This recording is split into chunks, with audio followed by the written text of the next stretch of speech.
It's the Real Estate Podcast, across every state, city and town of Australia. And welcome to another episode of the Real Estate Podcast, available on iHeartRadio every morning and also on Spotify and Apple and wherever you get your podcast from.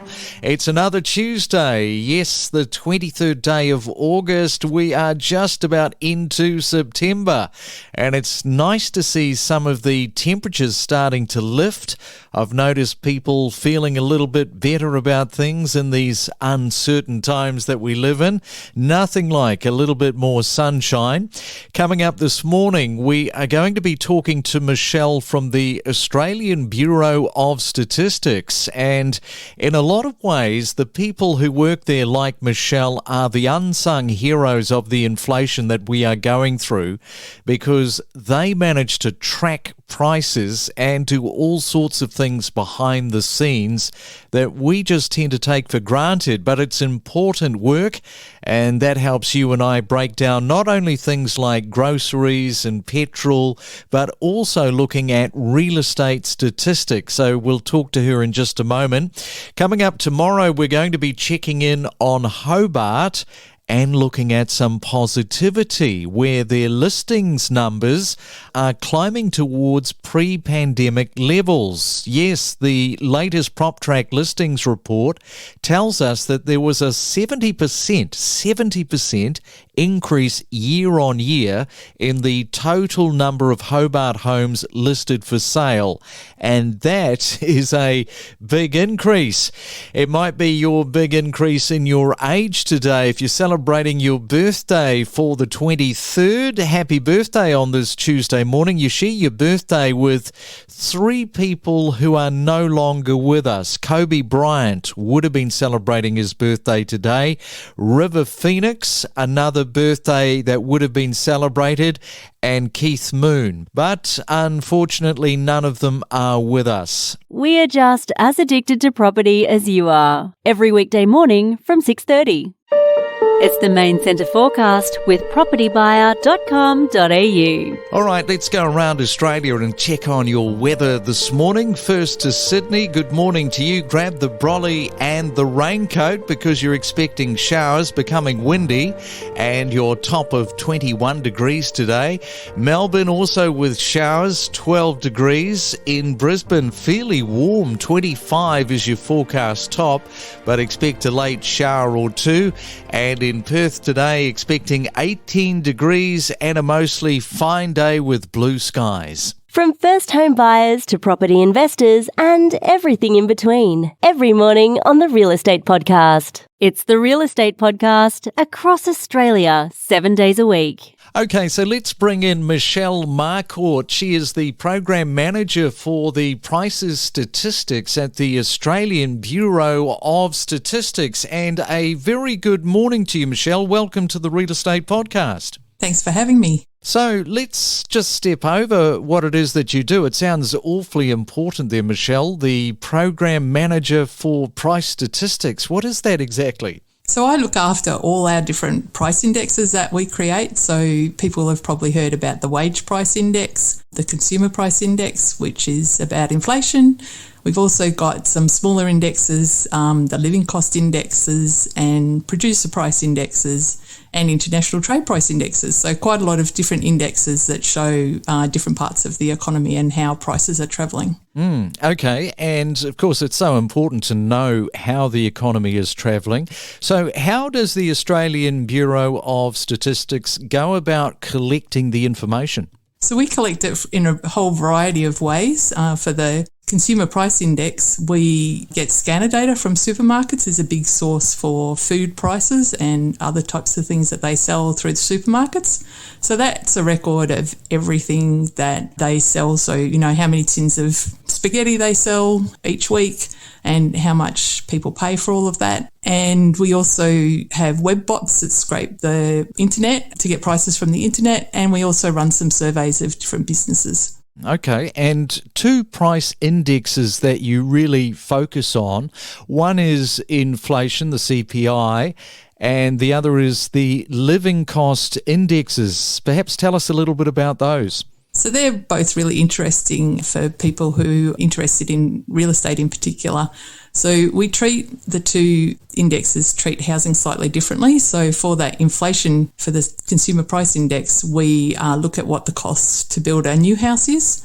Whereas for the living cost indexes, we look at how much people are paying for mortgage interest charges.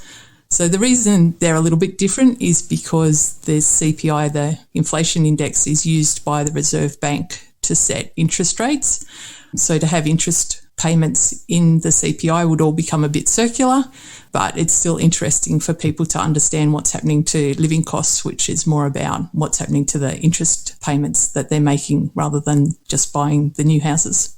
Yeah, and I think that probably because of the times that we live in, people won't necessarily think about the Australian Bureau of Statistics to turn to for some information. Now, you're going to be releasing a monthly indicator for inflation for the CPI, so perhaps maybe point people to the information, how they can get that, and talk a little bit more now because you are doing it on a monthly basis. So we put out an information paper on Tuesday that we've got open for public comment, all about how we might do a monthly CPI indicator, so a monthly indicator of inflation. And it's showing that over the months April, May, June, inflation kept going up. So it went up from 5.5 to 6.8 by June, which is a little bit higher than we were showing in the quarterly.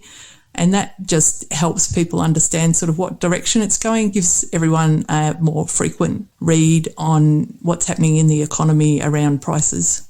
And how do they access that information? So let's just explain that to people where they haven't thought of accessing it. Yeah, so that's up on our website on abs.gov.au. So you can just search for Consumer Price Index and that will all pop up and you'll be able to see all the new data that's there. So let's have a look at the house prices around new dwellings. You've got some information there for new house builds, which are still going up. Boy, this is a real problem area. Indeed. So we are seeing cost of building new houses continuing to go up. So in the monthly data, what it showed was that it was about 19.5% in April, but by June it had gone up even further to 21%. So that's across the year. So 21% is obviously quite a big increase in costs in just 12 months. Part of that is so there's a lot to do with the costs for steel and timber shortages, but also the home builder grants that government set up about 12 months ago are still flowing through. So a smaller number of people are getting a discount based from home builders. So that's effectively overall increasing the costs for housing as that discount reduces. And Michelle, we know what some of these major drivers are. We've got the problem out of China's supply, of course. We've also got the Ukraine war. But perhaps tell us a little bit about what is going on around the fuel and those numbers. Yeah, so fuel has also gone up very dramatically over the last 12 months. So in April, it was about 20% increase for the year and that was a bit lower than we've been seeing because of the reduction in the fuel price index. By June, it had gone up to 43% increase for fuel over that 12 months. And so obviously that's very, very high and is likely to be flowing through to the cost of other people who are trying to sell products and services. And what about rents? They're a little bit flatter than what people actually might realise. Indeed. So a lot of people hear about what's happening for advertised rents, but obviously in the Consumer Price Index, what we're looking at is rents for everyone. So people who are in government rental properties as well as people who are in private rental properties. So we're not quite seeing those increases come through yet. I like to use an analogy of a bathtub. So the bathtub's full of water at a certain temperature. We've got a hot tap with, the increase in rent prices. And it just takes a little while for that to flow through to the rest of the bathtub or the rest of the rents. So we're still seeing rents going up at about 1.6% across the year. So that's sometimes not as high as people sort of expect it to be. The other element is that they're not as strong in Sydney and Melbourne as people might think, and they're a big part of the market around the country. So that holds it down overall when I look at across the whole country. All right. Well, thanks so much, Michelle, for coming on to the Real Estate Podcast this morning and just explaining some of those key points of what you do there at the Australian Bureau of Statistics. No worries at all. Thanks for having me. We connect you to the best real estate information across Australia. The Real Estate Podcast.